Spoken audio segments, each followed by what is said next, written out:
Salam. Sekali lagi, salam. Bapak Ibu Saudara-saudara, waktu masih jadi pendeta jemaat, belum pindah ke kantor sinode, saya marah sekali kalau orang supaya malas gereja lagi, terus duduk kok hanya sekedar cari perhatian, dong tidak ke gereja sementara kumpul-kumpul begitu, minum-minum sopi, terus saya bilang, buat apa? Namanya Bapak, ada perjamuan ini Bapak. Saya marah itu, marah betul-betul marah. Kenapa saya marah? Perjamuan itu adalah sebuah refleksi yang sangat dalam sekali.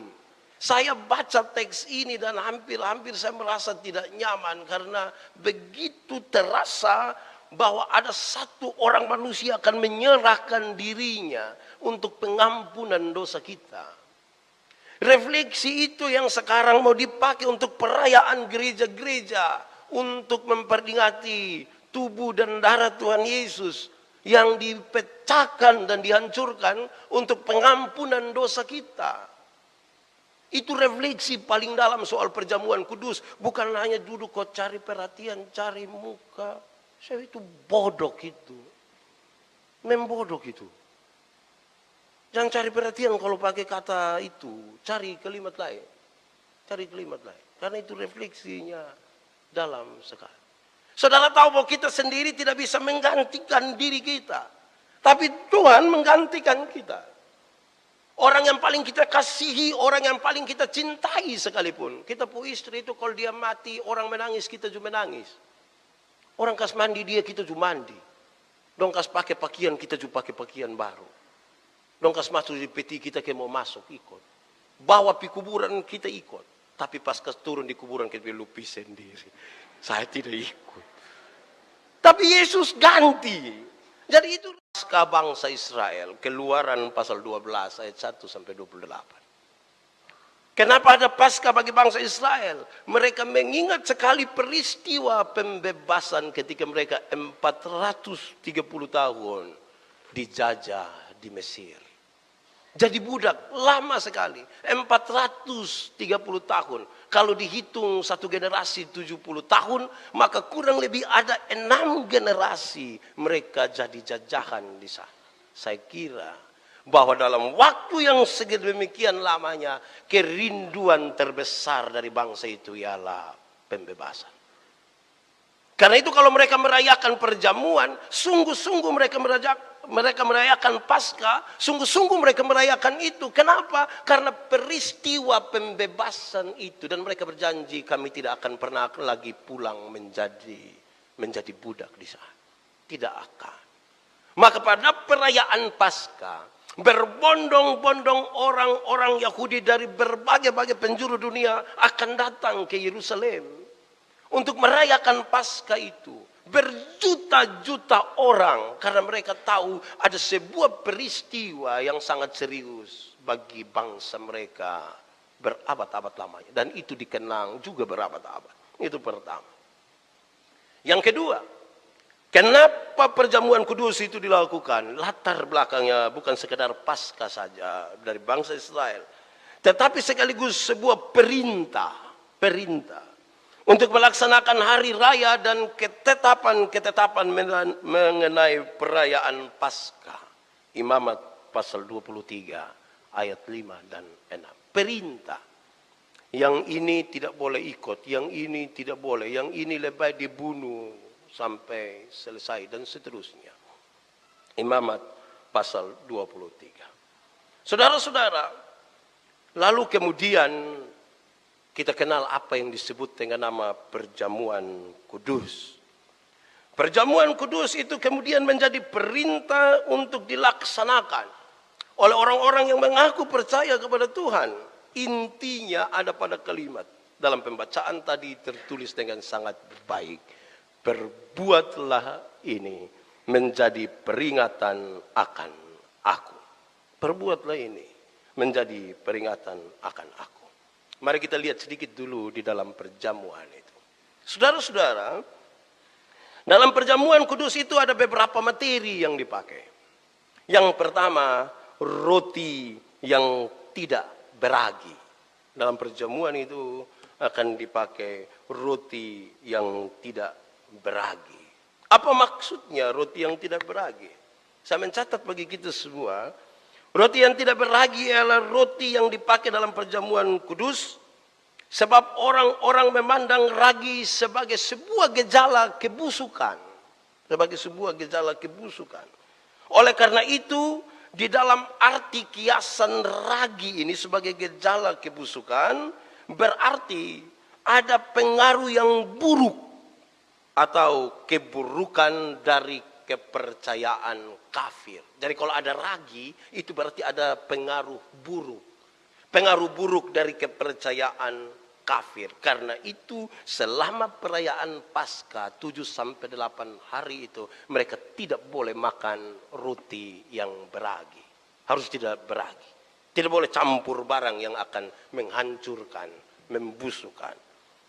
Yang kedua, saudara-saudara, roti yang tidak beragi dimaksudkan sebuah peringatan akan tergesa-gesanya bangsa Israel keluar dari Mesir. Pada malam itu, ketika pembunuhan anak-anak sulung itu, ada ketakutan yang sangat mencekam. Tidak ada kesempatan lagi untuk mereka harus buat dengan baik. Mereka harus buru-buru keluar. Setiap kali ini dilakukan, mereka ingat.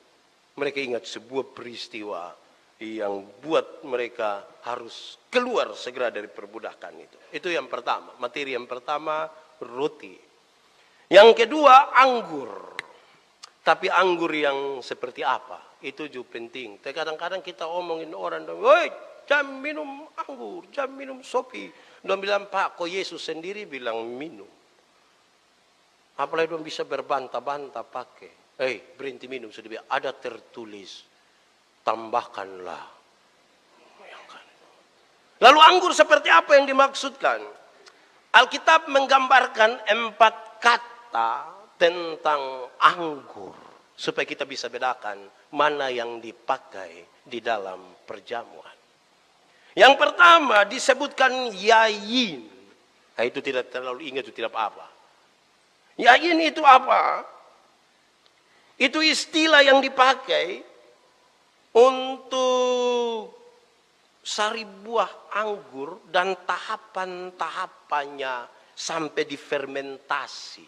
Artinya istilah itu bisa dipakai untuk sari buah anggur, tetapi juga bagi anggur yang sudah difermentasi dan bisa bikin mabok sedikit. Itu dia punya pengertian. Itu kata pertama. Yang kedua dipakai kata tiros. Tiros itu apa? Itu sebuah kata yang berarti anggur baru. Atau anggur yang baru dituai. Itu anggur baru. Anggur baru. Tidak tahu mau buat apa, pokoknya ini yang baru. Kedua. Ketiga. Kata yang dipakai untuk menjelaskan tentang anggur itu ialah sekar. Sekar. Sekar. Apa itu? Itu pada umumnya diterjemahkan sebagai minuman yang memabukkan. Minuman yang memabukkan. Keempat,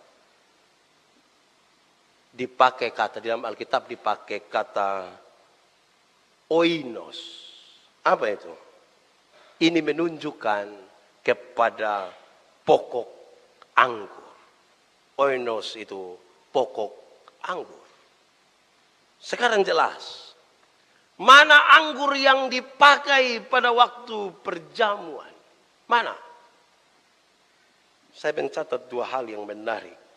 Pertama, kitab-kitab Injil menggunakan kata oinos untuk menunjukkan kepada hasil pokok anggur berkenaan dengan perjamuan kudus. Pokok anggur. Anggur yang tidak difermentasi adalah satu-satunya yang disebut hasil pokok anggur. Jadi kalau sudah difermentasi itu bukan pokok anggur. Susopi itu. Itu alamiah sekali. Yang sesungguhnya dari anggur itulah yang dipakai. Yang mengandung kira-kira 20% gula dan tidak beralkohol. Tidak beralkohol. Kalau fermentasi, maka fermentasi itu merusak sebagian besar gula yang ada di dalam anggur itu. Dan mengubah apa yang dihasilkan oleh pokok anggur. Anggur yang telah difermentasi bukan merupakan pokok anggur lagi. Kemurniannya sudah hilang. Keasliannya tidak ada lagi. Kedua, catatan ini. Perjamuan kudus ditetapkan ketika Yesus dan para muridnya sedang makan Paskah. Hukum Paskah di dalam Keluaran pasal 12 ayat 14 sampai 20 melarang adanya penggunaan ragi atau zat fermentasi apapun selama pekan Paskah. Selama pekan Paskah tidak boleh ada yang beragi atau fermentasi dalam bentuk apapun. Itu berarti waktu pertama kali mereka merayakan Paskah bersama Yesus atau perayaan Paskah Yahudi, tidak ada yang beralkohol di situ. Tidak ada. Dicatat lebih lanjut bahwa dalam Perjanjian Lama minuman yang difermentasi sama sekali tidak boleh digunakan di dalam rumah Tuhan. Sama sekali tidak boleh. Demikian juga para imam tidak diizinkan untuk menghampiri Tuhan dalam ibadah kalau dia minum minuman keras.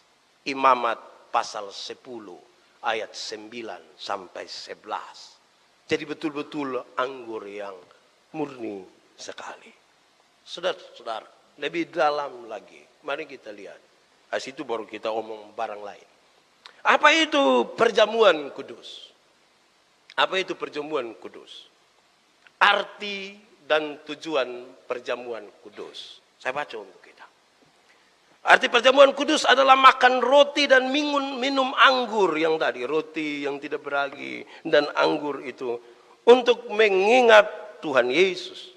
Seperti yang telah diperintahkannya. Bahwa roti adalah lambang tubuhnya. Dan anggur adalah lambang darahnya. Itu diperintahkan untuk dilakukan sebagai peringatan dirinya. Karena itu tujuan dari perjamuan kudus adalah mengingat bahwa Yesus Kristus datang ke dunia, mati, dikuburkan, dan bangkit pada hari yang ketiga untuk menebus dosa manusia. Perbuatlah ini sebagai peringatan akan aku. Supaya setiap kali kamu meminumnya, kamu memberitakan kematian Tuhan sampai dia datang kembali. Itu makna dan tujuannya. Bagaimana cara perjamuan kudus mereka?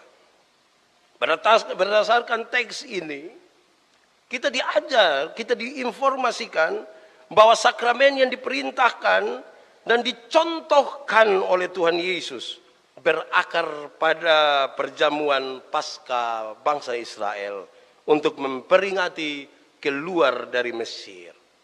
Ciri-ciri penting dalam ritus ini ialah, ciri-ciri utama dari perjamuan ini ialah, satu, makan malam bersama keluarga. Makan malam bersama.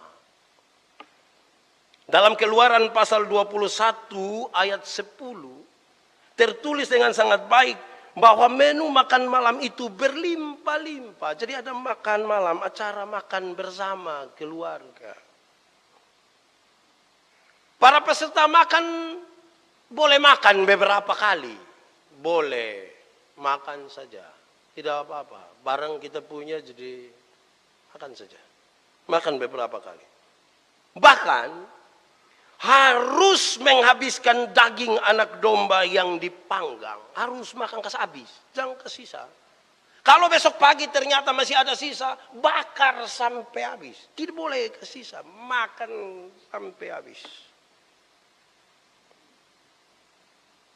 Saudara-saudara, pembacaan tadi menjelaskan bahwa Yesus dan murid-muridnya sementara mulai dengan makan sama-sama di situ. Makan malam sama-sama. Kedua, ciri utama dari perjamuan itu. Kata makan dalam kebiasaan mereka itu biasa terdiri daripada kebiasaan Paskah mereka. Makan itu terdiri dari sayur pahit, mungkin bunga pepaya, pokoknya agak pahit-pahit sedikit. Sayur yang pahit, sayur hijau, dan semacam kuah. Saya tidak tahu kuah brenibon, kuah apa, pokoknya kuah. Ada kuah di situ. Ini adalah makanan pembuka. Ini makanan bersama, makan bersama, makanan pembuka yang ditutup dengan cawan pertama dalam perayaan Paskah Israel. Lukas pasal 22 ayat 17. Makan bersama, tutup dengan cawan pertama. Ciri yang ketiga, yang terakhir. Perjamuan kudus itu, setelah makan keluarga itu, setelah makan semua kenyang-kenyang, mata suaga berat-berat sedikit itu, baru mereka masuk dalam makanan inti mereka, yaitu roti yang tidak beragi dan anggur yang murni itu. Dari acara makan-makan keluarga dulu, pesta dulu. Baru masuk pada yang terakhir, bagian kedua ialah makan roti yang tidak beragi. Maksudnya apa? Sederhana. Supaya kalau hari ini kamu makan dengan baik, kamu ingat dulu kamu budak di Mesir. Kamu hanya makan roti yang tidak beragi. Itu catatan tentang perjamuan kudus. Saudara-saudara, lalu catatan perjamuan kudus itu, apa yang harus kita lakukan? Nilai-nilai apa yang perlu kita ambil hari ini dalam kaitan dengan tema kita, perjamuan terakhir sebagai peringatan akan aku. Apa itu? Satu, nilai utama dari persekutuan, dari perjamuan kudus itu adalah persekutuan sebagai keluarga Allah. Keluarga-keluarga yang duduk dan makan bersama. Murid-murid itu tidak semua mereka adalah orang-orang bersaudara kalau kita belajar dari teks tadi. Tetapi sekarang mereka duduk makan bersama-sama, tidak boleh ada permusuhan di antara mereka. Tidak boleh. Bersaudara tidak boleh bermusuh. Bersaudara tidak boleh berkelahi. Bersaudara tidak boleh bermarah. Baru kita pantas duduk makan bersama dalam perjamuan itu. Kalau tidak kita munafik. Sekarang periksa. Hubungan kakak adik dong ada baik kok. Hubungan dengan tetangga baik. Kalau tidak baik jangan makan perjamuan kudus. Dalam persiapan perjamuan kudus, kita diingatkan sebelum masuk kepada ini larangan, dia kasih tahu, hendaklah masing-masing orang yang akan masuk dalam perjamuan kudus, hendaklah dia menyadari akan dosa dan kesesatannya. Sadar sedikit. Sadar. Ini sadar semua. Sadar. Sadar terus merendahkan diri di hadapan Tuhan Allah. Merendahkan diri di hadapan Tuhan Allah. Yang kedua, dari setelah sadar dan merendahkan diri, hendaklah setiap orang yang akan mengambil bagian dalam perjamuan kudus, harus dia bertanya pada dirinya sendiri, apakah dia percaya bahwa Yesus itu telah menebus dosa-dosanya? Percaya atau tidak? Kalau tidak percaya tidak usah. Percaya atau tidak? Kalau percaya datang. Kalau tidak percaya tidak usah. Percaya datang ikut pertemuan. Tidak percaya tidak usah. Pak Pendeta, masa turun kita tidak ikut gereja? Iya, maksudnya supaya kita memahami dengan baik hal-hal ini.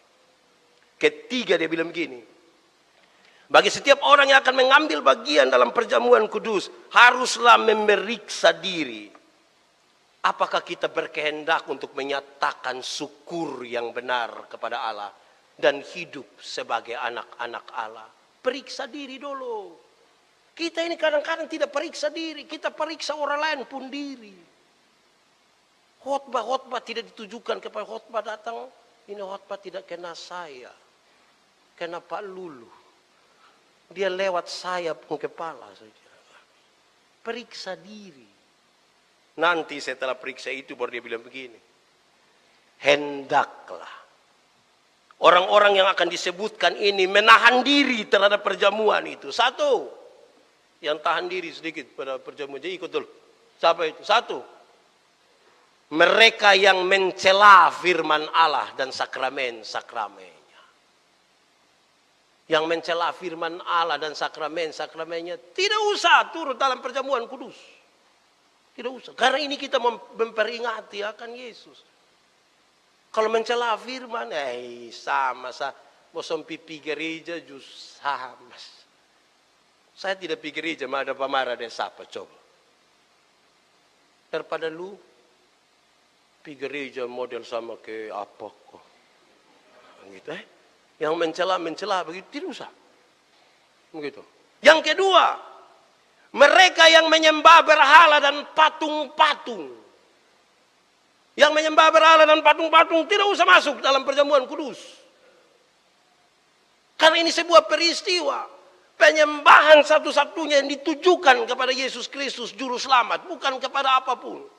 Dan yang masih merasa menyembah kepada berhala dan patung-patung tidak usah ambil bagian dalam perjamuan kudus. Tidak usah. Tahan diri. Bebaskan itu semua baru masuk dalam perjamuan kudus. Karena kita mau memperingati Yesus yang mati karena dosa-dosa. Ketiga, mereka yang memuja orang yang telah meninggal. Yang memuja orang yang telah meninggal. Yang biasa main jalangkung dong itu. Jangan datang. Yang masuk dalam perjamuan kudus. Kasih tahu angka dulu. 24 kok 42. Isi salah. Ketiga, yang percaya pada kuasa, yang percaya pada kekuatan rahasia. Yang pakai obat itu. Yang pakai obat nona. Soalnya boleh masuk dalam perjamuan kudus. Di sini ada yang pakai obat nona. Saya rasa tidak ada di sini nih. Obat nyong saja. Tapi kalau dia pakai obat asma tidak apa-apa itu obat juga tapi. Yang percaya pada kekuatan rahasia tidak boleh. Yang bersumpah palsu. Yang bersumpah palsu tahan diri, tidak usah ikut perjamuan. Yang bersumpah palsu. Salah satu bentuk sumpah palsu itu yang datang kau bilang, ya saya percaya dan berjanji dengan segenap hati. Bikin muka sedih-sedih, berfoto, kirim di kampung supaya orang tahu dia ada CD. Tapi as itu dia tidak pernah injak gereja, itu sumpah palsu. Yang bersumpah palsu jangan ambil bagian dalam perjamuan kudus. Kan itu sumpah palsu. Kalau sumpah itu as itu. Sumpah, saya tidak ambil. Saya hanya pindahkan saja. Itu tidak pantas itu. Sumpah ini tidak gusur. Hanya, saudara yang bilang, saya tidak bilang. Yang bersumpah palsu tidak boleh. Yang apa lagi?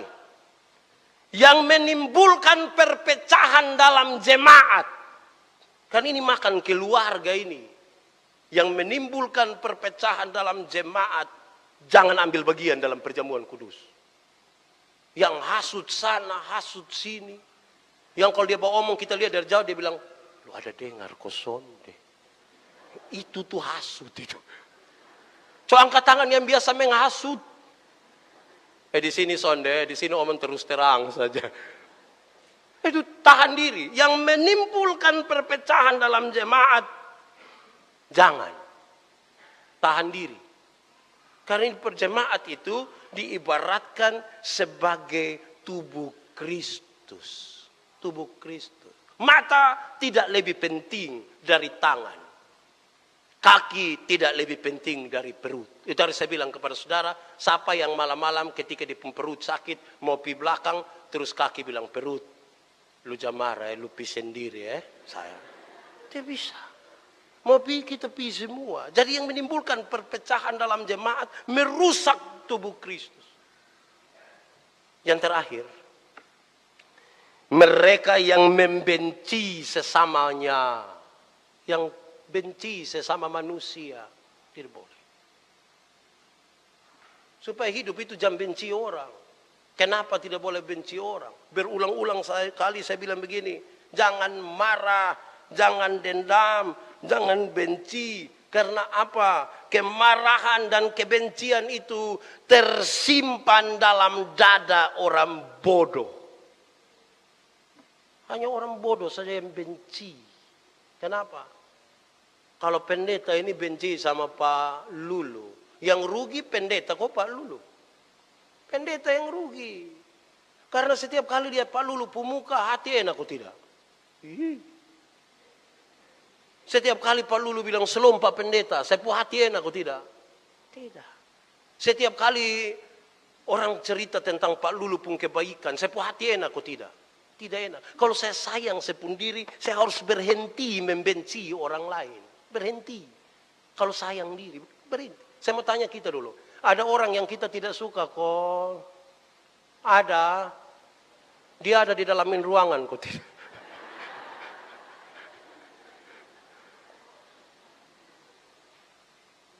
Berhenti membenci. Saya pernah kasih contoh saudara, kalau kita benci orang tidak beres.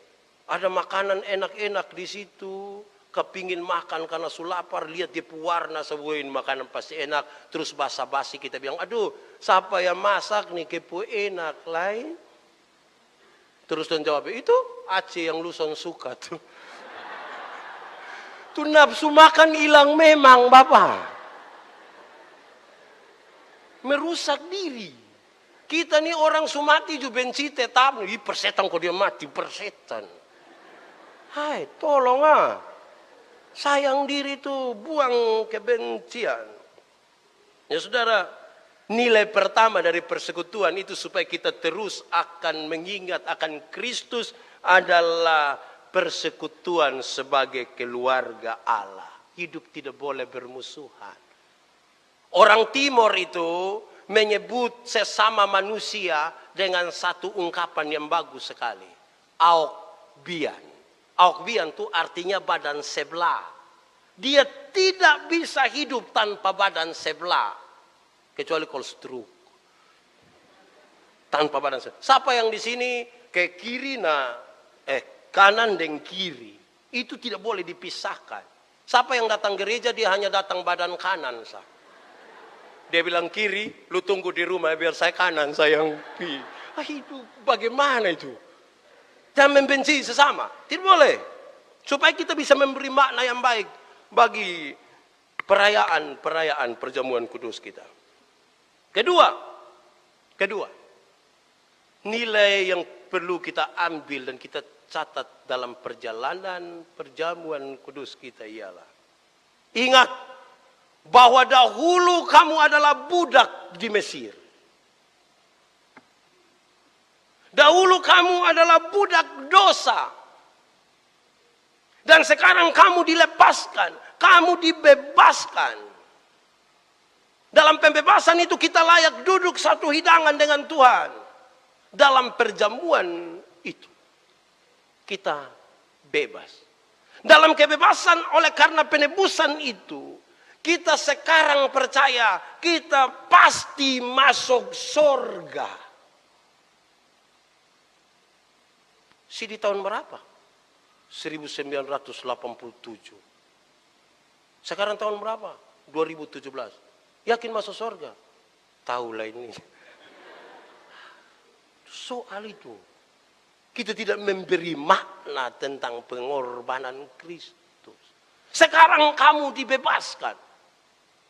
Saya suka lagu dulu. Sekarang saya sudah bebas. Sekarang saya sudah bebas. Apalagi kok. Pokoknya saya telah bebas oleh darahnya Tuhan Yesus. Kita dibebaskan. Itu nilai kedua. Yang ketiga,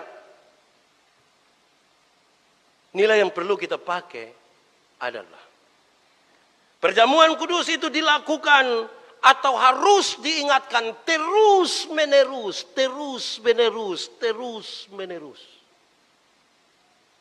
Itu yang bangsa Israel buat berabad-abad lamanya setelah pembebasan itu. Terus menerus, terus menerus. Kenapa? Karena manusia ini cenderung lupa, cepat lupa. Apalagi kalau yang bapak-bapak. Saya biasa berkhotbah, kalau soal keluarga, saya bilang begini.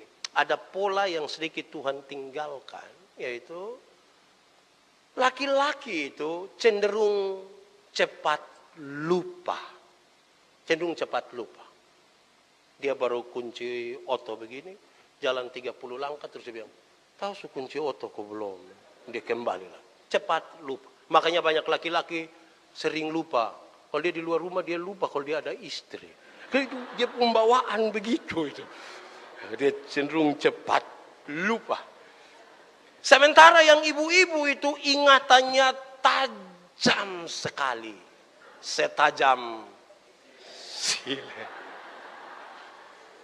Kalau ada suami bilang, saya tidak pernah marah saya pu istri, pasti yang protes duluan dia pu istri. Tidak pernah marah apa? Kok pernah di mana mama? Yang itu hari itu. Yang mana? Yang tahun 1960. Waktu itu mama masih ada tuh yang di ruang. Detail sekali itu. Gitu ya. Harus diingatkan terus menerus. Nah, dalam tradisi gereja Masehi Injili di Timor, perjamuan kudus dilakukan setiap 3 bulan sekali. Maksudnya apa? Ada juga gereja yang lakukan tiap minggu, ada yang beda-beda lah. Soalnya adalah sekarang adalah bagaimana kita diingatkan terus menerus. Gemit pakai 3 bulan sekali, supaya kemudian perjamuan kudus itu dianggap sedikit istimewa. Tidak seperti biasa. Sebab kita ini kalau biasa itu, saya lihat anak-anak dong kalau dulu baru pegang, kayak kita juga orang tua juga, baru pegang HP pertama kali itu begini. Tidak angkat muka, tidak angkat tangan. Sekarang dong SMS begini. Habis itu baru ternyata dia salah kirim. Begitu. Dulu kalau baru pertama kali bawa motor tuh mata tertuju ke depan. Berani orang panggil dari kiri bilang, kok? Dia, iya motor serong kiri. Kalau terus kan santai, lepas tangan, biasa gitu. Jadi kita bikin dia begitu supaya sedikit kita rasa istimewa. Pesta tuh makan. Di pesta tuh ada makan. Tiap hari juga makan. Tetapi ketika kita menyebut pesta, makan juga. Tetapi dengan cara yang sedikit berbeda. Pakaian juga beda. Semua beda. Minggu depan. Orang ini akan nikah. Kita diundang. Kita akan mulai siap-siap pakaian. Gitu ya. Kira-kira beta cocok pakai mana nih? Keson cocok semua. Begitu. Begitu. Dan kita siap, ada persiapan, begitu untuk mau pesta, foto-foto sedikit, begitu Senyum kurang bagus ini. Ya. Siap, berbeda sedikit. Ya, saudara-saudara, karena dia istimewa dan pasti dia punya cerita, maka setiap orang kemudian diharapkan dapat menjadi saksi. Oh, dia datang merenungkan ini kematian dan kebangkitan Tuhan Yesus. Pulang dia cerita dia pu istri. Ma tidak pima rugi. Karena dalam perjamuan itu kita bisa merenungkan ini semua. Jadi saksi. Terus mam tua bilang, seumur hidup lu berpisah kali. Datang lu nasihat saya ini. Saya perjamuan rumah karena sakit. Jadi harus jadi saksi ya. Pulang cerita orang tentang kematian dan kebangkitan Tuhan Yesus. Cerita Yesus telah membebaskan saya. Bahkan kita ajak orang, mari menikmati keselamatan itu. Pertanyaan adalah, menjadi saksi Kristus itu gampang kok susah? Susah kok gampang? Banyak orang selalu bilang susah. Tadi saya bilang kepada saudara, masih jadi pendeta jemaat berkhotbah tentang syukuran pernikahan. Saya khotbah tentang lidah. Dari itu khotbah ingin menjelaskan, dari satu lidah yang sama, orang bisa mengucapkan kata-kata berkat dan pujian. Tapi dari lidah yang sama itu orang bisa maki, bisa tipu, bisa segala macam. Terus ada dua orang bilang, memang lidah tak bertulang Saya bilang iya. 2 menit lagi dia bilang, memang lidah tak bertulang Saya bilang iya. 2 menit lagi dia bilang, memang lidah tak bertulang Lama-lama itu ibadah sama ke dengan tema, memang lidah tak bertulang. Pas dorang dua bilang, memang lidah tak bertulang saya bilang, lidah sekarang sudah bertulang. Pak, lidah tidak bertulang. Saya bilang, tidak, lidah sekarang sudah bertulang. Pak bisa jelaskan? Bisa. Bagaimana? Memang lidah tak bertulang. Tapi lidah menjadi bertulang kalau saya minta Bapak 2 orang datang lanjut ini khotbah. Maksud bertulang kok tidak? Itu dia pun tulang ngeri Bapak. Lidah yang tadinya tidak bertulang, sekarang dia pun tulang sekitar 60 atau 70 tulang. Padahal menjadi saksi itu cukup Anda melihat, mengalami, merasakan, kemudian dengan entengnya menceritakan.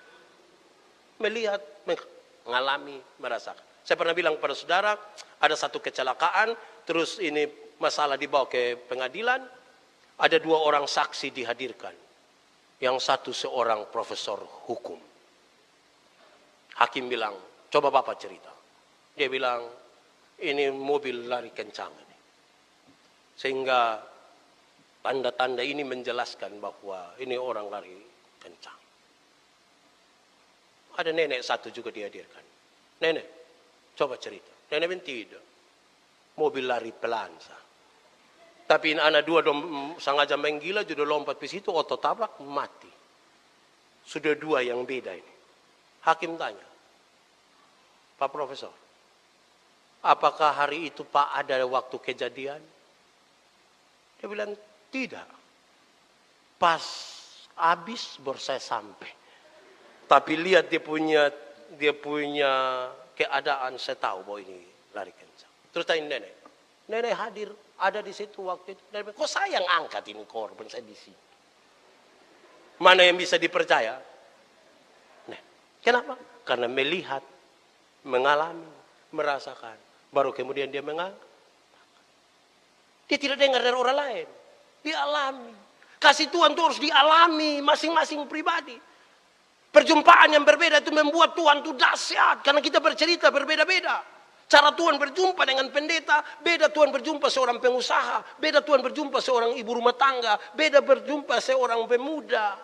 Supaya waktu kita berjumpa dan bercerita tentang perbedaan perjumpaan itu, kita sepakat ternyata Tuhan kita luar biasa. Tapi kalau kita pun cerita sama semua, sama kayak kita nonton film yang sama, pulang kita 2 cerita ulang itu film. Jadi saksi, harus lihat, alami, baru rasakan.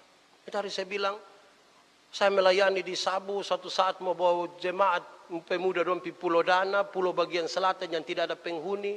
Kami tidak jadi pi juga. Tapi sejumlah nelayan datang yang, Bapak, di Pulau Dana tuh Bapak kita tidur di pinggir pantai, sadar di tengah laut. Hampir saya bilang, jadi saya harus bilang, wow. Saya lihat dia terlalu serius. Bapak, kita tidur di pinggir pantai, sadar di tengah laut. Kok? Iya. Lu pernah pi? Tidak. Bagaimana orang bisa percaya pada kesaksian kita? Kalau kita sendiri tidak pernah alami. Kalau kita tidak pernah rasakan itu. Berikut. nilai yang perlu kita ambil dan kita pakai. Perjamuan kudus dilakukan oleh orang yang telah mengaku percaya dengan mulutnya di hadapan Tuhan Allah dan jemaatnya. Perjamuan kudus diikuti oleh orang yang mengaku dengan mulutnya Yesus Kristus adalah Tuhan. Mereka ada dalam perjamuan kudus itu. Bagaimana sekarang mengaku? Untuk belajar dalam perjumpaan dengan Tuhan. Kalau saya pakai sekarang untuk proses bergereja kita, saya ingin bilang kepada saudara, karena itu hai remaja-remaja, pemuda-pemuda, katekesasi itu penting. Supaya situ mengaku. Kita ini kadang-kadang tidak mau katekesasi. Pak, sepupu anak ini yang di Bandung nanti datang hari Paskah ini. Kasih di dia Pak. Itu anak talau pintar Pak. Talalu. Tuh yang dia pun dosen dan belum tahu semua dia sudah tahu. Saya heran dia pergi sekolah untuk apa lagi.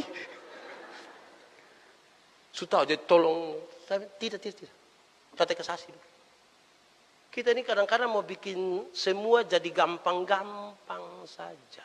Dia boleh. Ikut proses. Kadang-kadang orang bangga sekali. Itu hari saya sidi, saya baptis dan nikah di satu hari. Bangga nah. Jangan bangga. Kalau baptis sidi dan nikah di satu hari jangan bangga. Kadang-kadang saya bilang kenapa tidak tambah dengan pemakaman. Supaya baptis, sidi, nikah dan pemakaman langsung. Jangan bangga. Berproses. Nanti kita menemukan banyak sekali situ Begitu. Penting itu katekesasi. Berikut.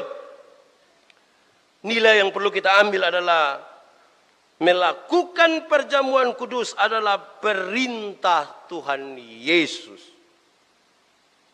Jadikanlah ini sebagai peringatan akan aku. Bapak Mama, tolong Jumat Agung itu ada perjamuan kudus. Itu perintah Tuhan Yesus. Datang. Datang ku ikut. Setengah sedikit itu itu. Datang ikut perjamuan. Itu perintah Tuhan. Barang siapa tahu bahwa ini benar tapi dia tidak melakukannya, dia berdosa. Mari kita kumpul sama-sama. Hidup sama-sama. Kenapa tidak? Sama-sama tuh enak.